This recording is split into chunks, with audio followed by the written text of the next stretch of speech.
नमस्कार साथियों, आपके अपने दोस्त यश गुरुजी के YouTube ट्यूटोरियल में आप सभी का स्वागत है।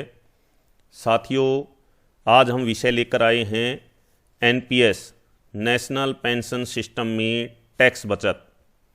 नेशनल पेंशन सिस्टम के अंदर निवेश करके आप किस प्रकार से टैक्स में बचत कर सकते हैं, इन बातों को जानने का आज हम प्रयास करेंगे। तो देखिए किस प्रकार से हम बचत कर सकते हैं। एनपीएस का जो सिस्टम है वो किस प्रकार से कार्य करता है। बहुत से लोग जो हैं वो न्यू पेंशन स्कीम के नाम से भी जानते हैं। वो कहते हैं न्यू पेंशन स्कीम है। ओपीएस और एनपीएस का एक मुद्दा भी चला हुआ है। तो इसमें जब निवेश करने लग रहे हैं तो हमें क्या फ़ायदा किस प्रकार से मिल सकता है वो हम देखेंगे। देखिए साथियों, एनपीएस जो प्राण नंबर हमें मिला हुआ है उसमें दो प्रकार से हम निवेश कर सकते हैं। एक तो टायर वन जो है वो कंपलसरी है किन के लिए, गवर्नमेंट एम्प्लॉयज़ के लिए, चाहे वो सेंट्रल गवर्नमेंट के एम्प्लॉई हैं या स्टेट गवर्नमेंट के एम्प्लॉई हैं। तो उनका जो पैसा है जो जमा होने लग रहा है वो किस खाते में जमा होता है, टायर वन में। टायर टू जो है वो बहुत से साथियों ने बल्कि ओपन भी नहीं कर रखा होगा, वो मैंडेटरी नहीं है सभी के लिए। वो आप एक तरीके से ये समझ सकते हैं जैसे बैंक में आप पैसे जमा करवाते हैं, सेविंग अकाउंट्स जो बैंक में आपका होता है, सेम उसी प्रकार से टायर टू खाता भी आपका इस एनपीएस में होता है, जिसको आप एक्टिव कर सकते हैं। जिन्होंने भी ये अलग से एक वीडियो में हम बताएंगे। यहाँ हम जो बात करने लग रहे हैं कि वो किस प्रकार टैक्स में इनसे बचत होगी। तो देखिए इसमें बचत के लिए क्या है कि आपको ये पता ही है कि सेक्शन 80C में हमें 1.5 लाख तक की, पुराना जो टैक्स का फॉर्म भरते हैं तो उसमें 1.5 लाख तक की हमें बचत प्राप्त होती है। बचत ले सकते हैं हम निवेश करके 1.5 लाख तक, उसमें टैक्स में रिबेट मिल जाती है। तो इसमें जो मेनली हमारे एनपीएस की जो धाराएं हैं वो 80CCD1 और 80CCD2 जो हमारे काम आने वाली हैं, और पे हम डिस्कस नहीं करेंगे, इन्हीं पे करेंगे। तो सबसे पहले है section 80CCD1, self contribution in NPS account. साथियों, आप लोगों का खुद का पैसा जो है वो 10% किसका, बेसिक प्लस डीए का, वो हर महीने इसके अंदर आपके प्राण के अंदर कटने लग रहा है। एनपीएस में, नेशनल पेंशन सिस्टम में कट जाता है। तो वो जो है वो रिबेट जो है, सेल्फ कंट्रीब्यूशन जो है वो 80CCD1 में आता है। दूसरा है सेक्शन 80CCD2, एम्प्लॉय कंट्रीब्यूशन। ये पहले 10%, ये भी 10% होता था, वो भी टोटल बेसिक प्लस डीए का 10%। CCD1 जो था, जो आपको स्क्रीन पर दिखाई दे रहा है, सेल्फ कंट्रीब्यूशन, मतलब हमारा पैसा कटने लग रहा है, वो भी हमारा बेसिक प्लस डीए का 10%। और CCD2 जो है ये भी 10% होता था, लेकिन कुछ समय पहले ही सेंट्रल और स्टेट गवर्नमेंट्स ने इसको बढ़ाकर कितना कर दिया है, 14%। 14% जो है अब सरकार हमारे खाते में जमा करवाती है बेसिक प्लस डीए का। तो ये इसके किसके अंतर्गत आता है, 80CCD2 के अंतर्गत। तो तकरीबन जब हम फॉर्म भरते हैं, टैक्स के बारे में जानकारी देते हैं, तो हम ये 80CCD2 जो है इसकी हमें आवश्यकता ही नहीं होती। क्यों? क्योंकि ये वाला पैसा हम अपनी जो भी टोटल इनकम होती है उसमें दिखाते ही नहीं है। तो ये अप्लीकेबल आप लोगों के लिए, भाई यदि आप दिखाते हैं उस इनकम को तो यहां से घट जाएगा यूं का यूं।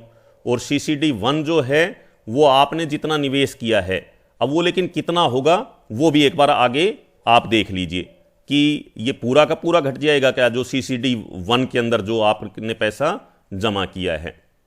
तो उसके लिए देखिए 10% of salary of government employee, ये जितना आपने जमा किया है उतना ही आप उसके अंदर से CCD1 में घटा सकते हैं गवर्नमेंट एम्प्लॉई के लिए।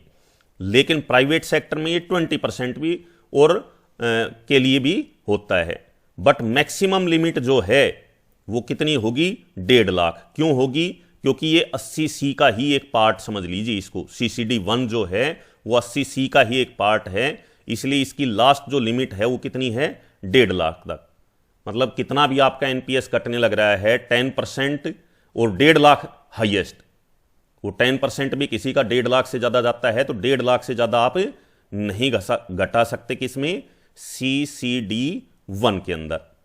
अब दूसरा चीज के ऊपर बहुत ज्यादा कंफ्यूजन क्रिएट रहता है, उसको हम देख लेते हैं। वो क्या है? CCD1B।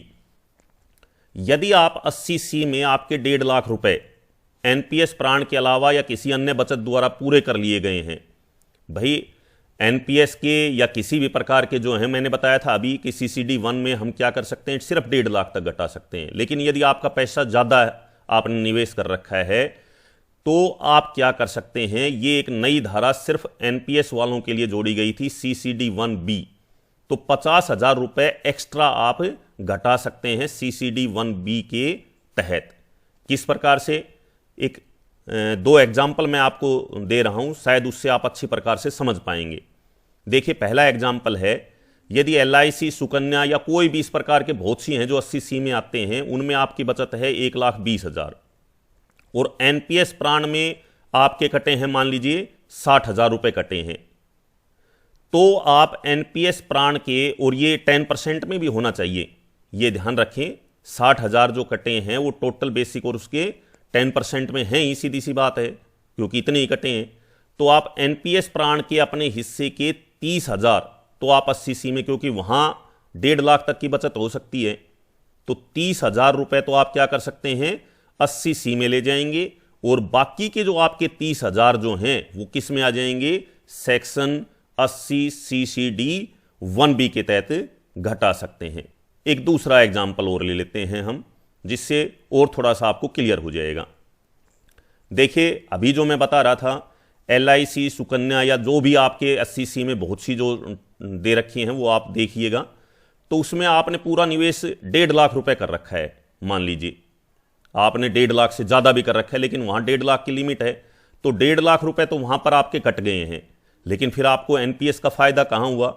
आपने तो मान लीजिए LIC ही 1.5 लाख से 2 लाख रुपए, 1.5 लाख रुपए जितना भी कर रखा है, तो एनपीएस का आपका 60,000 रुपये एनपीएस का भी कटा है, 10% जो है। तो आप क्या करेंगे, तो एनपीएस प्राण में आपके हिस्से के जो 60,000 रुपये कटे हैं, वो आप क्या करेंगे, उनमें से 50,000 रुपये, क्योंकि 60,000 नहीं होंगे पूरे के पूरे, 50,000 जो रुपए हैं वो क्या कर सकते हैं, 80 CCD1B के तहत घटा सकते हैं। बाकी के 10,000 वो आपके कहीं पर भी काम आने वाले नहीं है, क्योंकि यहां पर भी लिमिट जो है वो लास्ट क्या दे रखी है, 50,000 रुपए की 1B के अंदर। अब साथियों, कंफ्यूजन कहां पर क्रिएट है कि बहुत से साथी इस चीज पे कंफ्यूज हैं कि ये लिख रखा है कि भाई आपने जमा करवाना है। साथियों, शुरुआत में मैंने बताया था 2 प्रकार के आपके खाते हैं, टायर 1 और टायर 2। टायर 2 के बारे में अभी लास्ट में देखिए मैं आपको दिखाई देता हूं। टायर 2 के बारे में साफ और साफ लिख रखा है कि there is no tax benefit on investment towards tier 2 NPS account. इसमें तो ये एक तरीके से आपका बैंक खाता, सेविंग बैंक खाता है, तो इसमें तो किसी प्रकार का आपको टैक्स मिलने वाला, टैक्स में छूट मिलने वाली नहीं है। अब बात आती है टायर 1 में, तो टायर 1 में आपका पैसा कटने लग रहा है, उसमें अलग से जमा करवाने वाला कोई वो नहीं है। हाँ, यदि आपके पास इस प्रकार का है कि आप उनके मान लीजिए 60,000 रुपए ही कटे हैं और आपके पास और कोई भी सेविंग्स नहीं है, तो आप यहां पर एक्स्ट्रा से जमा करवा के आप टैक्स की बचत ले सकते हैं। वरना मैंने ऊपर जो उदाहरण दिए हैं उस प्रकार से आप टैक्स का, ये देखिए, ये जो मैंने स्क्रीन पर आपको दिखाई देने लग रहा है, ये आप जब एनपीएस की साइट के ऊपर जाओगे तो वहां पर भी आपको इसी प्रकार से सारी बातें लिखी हुई मिल जाएंगी।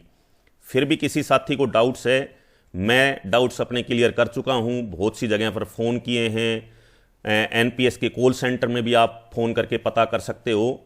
फिर भी बहुत साथियों की ये SC CCD1B जो है इसके ऊपर अभी भी डाउट है, तो साथियों मैंने ये अच्छी प्रकार से आपको समझा दिया है। आप इस प्रकार से टैक्स की अपनी बचत है वो कर सकते हैं, इसमें किसी प्रकार का कन्फ्यूजन होने की ज़रूरत नहीं है। फिर भी यदि आपको डाउट रह जाता है तो आप कस्टमर केयर में फ़ोन करके भी पता कर सकते हैं और वहाँ की जो रिकॉर्डिंग है अपने DDO को सुना सकते हैं।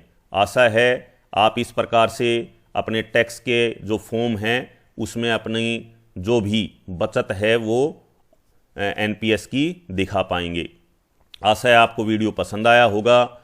यदि आप हमारे चैनल पर नए हैं तो आपसे रिक्वेस्ट है कि चैनल को सब्सक्राइब अवश्य कर दीजिएगा, ताकि इस प्रकार के बहुत से जो आपके जीवन में काम आने वाले हैं वो वीडियो आपको लगातार मिलते रहें, बेल आइकॉन को ज़रूर पुश कर दीजिएगा ताकि आपको नोटिफिकेशन समय पर मिलता रहे। धन्यवाद। जय हिंद साथियों।